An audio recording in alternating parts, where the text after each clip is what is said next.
నమస్తే. ఇన్నాళ్ళు నన్ను సపోర్ట్ చేస్తూ, ఎంకరేజ్ చేస్తూ మీ ప్రేమని నాకు అందిస్తున్న ప్రతి ఒక్కరికి కృతజ్ఞతలు. అలాగే ఈ వీడియో కూడా ఖచ్చితంగా మీకు ఉపయోగపడుతుంది. లైక్, షేర్ అండ్ సబ్స్క్రైబ్ చేసి మీ సపోర్ట్‌ని నాకు అందించండి. అలాగే ఈ వీడియో పట్ల మీకున్న అభిప్రాయాన్ని కామెంట్ సెక్షన్‌లో కామెంట్ చేసి తెలియజేయండి. ఇప్పుడు వీడియోని చూద్దాం. జ్యోతిష్య శాస్త్రం ఒక అద్భుతం. వేదాంగమైన జ్యోతిష్య శాస్త్రం అనేటువంటిది మానవ జీవన గమనానికి ఒక వరం. జ్యోతిష్య శాస్త్రం నీ జీవితంలో వెలుగు నింపే ఒక భాష.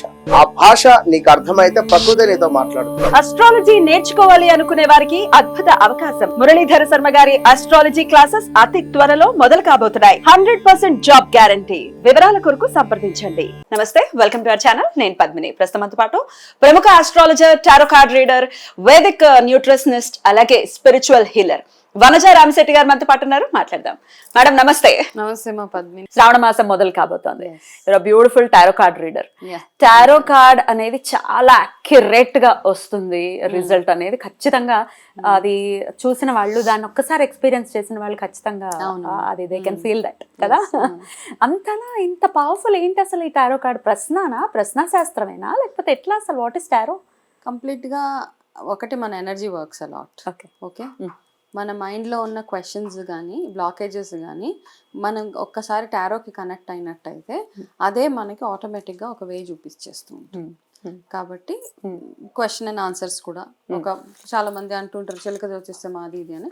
వాట్ ఎవర్ అంటే మనం ఏ రకంగా అనుకున్నా మనకి మన జీవితంలో ఉన్న చిన్న చిన్న ఇష్యూస్కి ఒక ప్రాపర్ డైరెక్షన్ కావాలి అన్నప్పుడు నేను కంప్లీట్గా టారోస్ని నమ్మేస్తాను. బ్యూటిఫుల్. అవును, అది అసలు ఒక్కొక్కసారి అగమ్య గోచరంగా ఉంటుంది పరిస్థితి. ఏం చేయాలో మనకు తెలియట్లేదు, ఎలా వెళ్ళాలో ముందుకు తెలియట్లేదు అనుకున్నప్పుడు నా లైఫ్లో కూడా ఒకసారి టారో అసలు భలే రూట్ ని చూపించింది.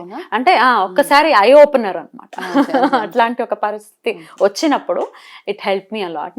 నాకైతే చాలా చాలా నమ్మకం. అంటే టారోలో ఒకటి రీడింగ్ అవుతుంది, రెండు హీలింగ్ అవుతుంది, హీలింగ్ కూడా అవుతుంది, కౌన్సిలింగ్ అవుతుంది. టారో ప్రెడిక్షన్, టారో రీడింగ్ అప్పుడు ఏమవుతుందంటే ఏదో ఆస్ట్రాలజీ లాగా 10 minutes ఇది అలా ఉండదు కదా. టారో రీడింగ్ ఒక మనిషికి చేసినప్పుడు రీడింగ్, హీలింగ్ అండ్ కౌన్సిలింగ్ మూడు అయిపోతాయి. ఏం చేయాలి, ఎలా చేయాలి అన్నది కూడా వచ్చేస్తుంది. కాబట్టి it gives a good direction. Definitely. అయితే ఇక శ్రావణ మాసం మొదలు కాబోతోంది కాబట్టి according to tarot card reading ఎలా ఉంటుంది మన ద్వాదశ రాశి వాళ్ళకి అనేది ఒక్కసారి మీ రీడింగ్స్ ద్వారా వినాలి అని అనుకుంటున్నాను.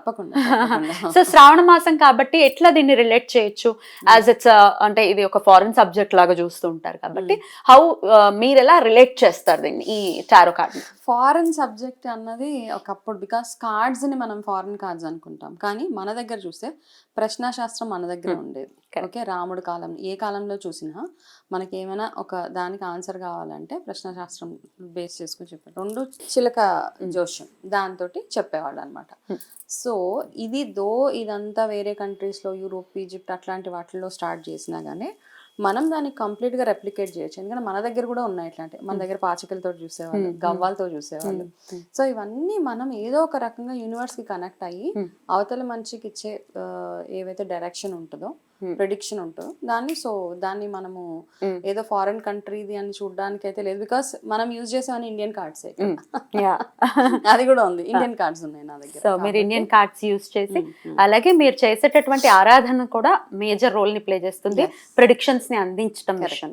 ఏదో అది అక్కడ పెట్టేసాము, ఏదో అవసరం ఉన్నప్పుడు తీసామంటే ఇట్లా లేదు. ఇది డైలీ ప్రాసెస్ అనమాట. డైలీ ఎనర్జైజ్ చేయాలి, డైలీ కూర్చోవాలి. మీరు డైలీ ఎనర్జైజ్ చేస్తారా? రోజు ఉండాలి. ఓకే, ఇప్పుడు మనం ఎలా ఉన్నా, ఇప్పుడు ఎలా అయితే మనకి ప్రతిరోజు ఫుడ్ అవసరమో, ఎలాగైతే మనం ఎనర్జీ ఫ్యూయల్ అవసరమో, వీటికి మెడిటేషన్, చాంటింగ్. ఇప్పుడు నేను సౌండ్ హీలింగ్ చేశాను, సౌండ్ హీలింగ్ తోటి. సో అంటే మనకు అనిపించాలి ఇవన్నీ చేస్తే నాకు ఈ కార్డ్స్ నేను చెప్పినట్టుగా నాకు డైరెక్షన్ ఇస్తాయి. అంతే, cards will listen to us అన్నమాట. అంతే, అవి వింటాయి. 12 రాశుల వాళ్ళకి కూడా శ్రావణ మాసం నుంచి ఎలా ఉంటుంది అనేది ఒక్కసారి మీ ద్వారా తెలుసుకోవాలని అనుకుంటున్నాను. మరి మొదలు పెడదామా? షూర్ గా. మరి కుంభరాశి వారికి ఎలా ఉండబోతుందండి శ్రావణ మాసం?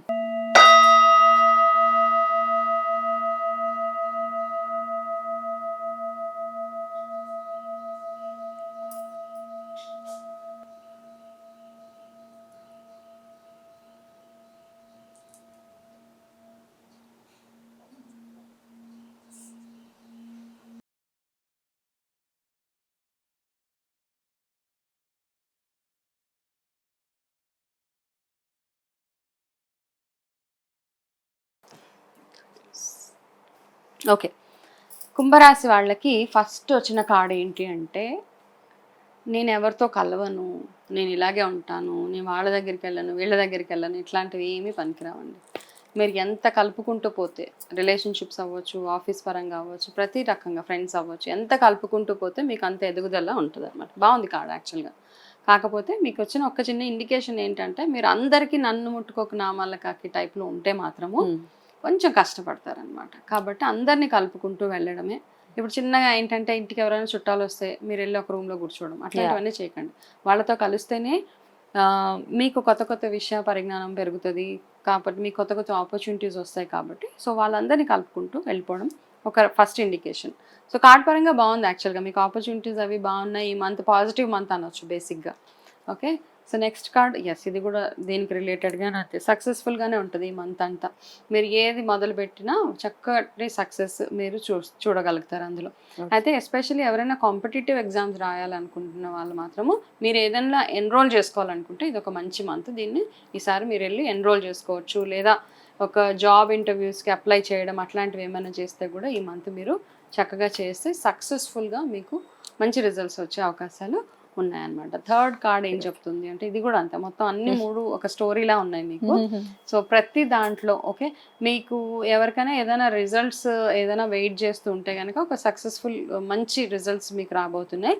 అండ్ ఈ మంత్లో మీరు చేసే ప్రతి ఒక్క ఇన్వెస్ట్మెంట్ కానీ ప్రతి ఒక్క పని ఏదైతే ఉందో దానికి 3 ఇంతల ఎక్కువ ప్రాఫిట్ వచ్చే అవకాశాలు ఈ రాశి వాళ్ళకి ఉన్నాయి ఈసారి. ఎస్, కుంభరాశి వాళ్ళకి బాగుంది యాక్చువల్గా, చాలా బాగుంది. సో మీరు ఎందులో ఇన్వెస్ట్ చేద్దాం అనుకున్నా, ఎనీథింగ్ అవ్వచ్చు, మీరు షేర్స్లో ఇన్వెస్ట్ చేద్దాం, ఒక ప్రాపర్టీ కొనుక్కుందాం అనుకున్నా, లేకపోతే నార్మల్గా ఇంట్లో ఏ పని మొదలు పెట్టినా ఇవన్నీ పక్కన పెట్టేస్తే మీరు ఏదైనా ఒక చిన్న పూజ చేస్తే దానికి అంటే 100 రెట్లు ఎక్కువ మీకు ఫలితం దక్కుతుంది స్పిరిచువల్గా చూసుకుంటే. ఓకే, కాకపోతే స్పిరిచువల్ గ్రోత్ కూడా చాలా చాలా అవసరము. అంటే మీరు ఎట్లా ఉన్నారంటే, దేవుణ్ణి నమ్మాలా వద్దా, నిజంగా మాకు పనులు అవుతాయా అవ్వవా, ఇట్లాంటి స్కెప్టికల్ మైండ్ సెట్ ఏదైతే ఉంటుందో అందులో నుంచి కాస్త బయటకు రండి. నమ్మితే ఖచ్చితంగా నమ్మి భగవంతుడి మీద కంప్లీట్గా భారం వేసి మీరు ముందుకు వెళ్ళడం చాలా చాలా ఇంపార్టెంట్ ఇక్కడ. సో లాస్ట్ కార్డు మీకేం చెప్తుందంటే,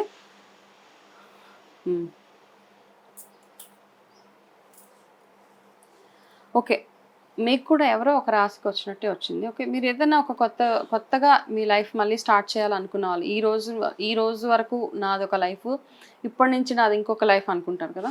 సో అట్లా అనుకున్నప్పుడు మీ ఒక ప్రణాళిక ఉంటుంది కదా, అది చక్కగా డ్రా వేసుకోండి. ఇవన్నీ నేను నా లైఫ్లో నేను చేసుకునే చేంజెస్. సో ఆ కొత్త చేంజ్ మీరు ఏదైతే అవ్వాలి అనుకుంటున్నారో ఫర్ గుడ్ అనమాట, మంచిగా మీరు ఏదైతే మారాలనుకుంటున్నారో చక్కగా మారొచ్చు. అది ఒకటి. ప్లస్ మీ పార్ట్నర్ని ఏదైనా ఒక చిన్న విషయంలో కనుక మీ ఇద్దరికి ఏదైనా ఇబ్బందులు ఉంటే కనుక, ఇంకా క్లియర్గా చెప్పాలంటే అనుమానాలు అట్లాంటివి ఏమైనా ఉంటే కనుక అవన్నిటి నుంచి బయటకు రండి. బికాస్ అట్లాంటి మీరు అనుకున్నట్టు ఏం లేదు ఇక్కడ. Everything is very very smooth అనమాట, చాలా చాలా స్మూత్గా ఉంది. మీరు ఎక్కువగా చేయాల్సిన ఆరాధన గురు ఆరాధన, అంటే గురు రాఘవేంద్ర స్వామి కానీ దత్తాత్రేయ స్వామి కానీ ఆరాధన ఎక్కువగా చేస్తే మీకు చాలా మంచి రిజల్ట్స్ రాబోతున్నాయి. అప్పుడు అనఘాదేవి అనఘాలక్ష్మి ఎస్ ఆరాధన చేసుకుని ఎక్స్ట్రోవర్ట్ గా ఉంటే బెటర్, ఇంట్రోవర్ట్ గా కాకుండా అంతే అందరితో కలిసి మీ మనసులో ఉన్న ఒపీనియన్స్ అవన్నీ షేర్ చేసుకుంటే మీ లైఫ్ చాలా బాగుండబోతుంది. Beautiful, that's a beautiful month. So definite గా చాలా చక్కగా నీట్ గా దాన్ని ప్లాన్ చేసుకుంటే ఇంకాస్త అందంగా ఆనందకరంగా ఈ మంత్ మారుతుంది కుంభరాశి వారికి అని చెప్తున్నారు. రైట్ అండి, thank you so very much. ఇక నెక్స్ట్ ఎపిసోడ్ లో ఫైనల్లీ మీన రాశి గురించి మాట్లాడుకుందాం. థ్యాంక్ యూ అండి, నమస్తే.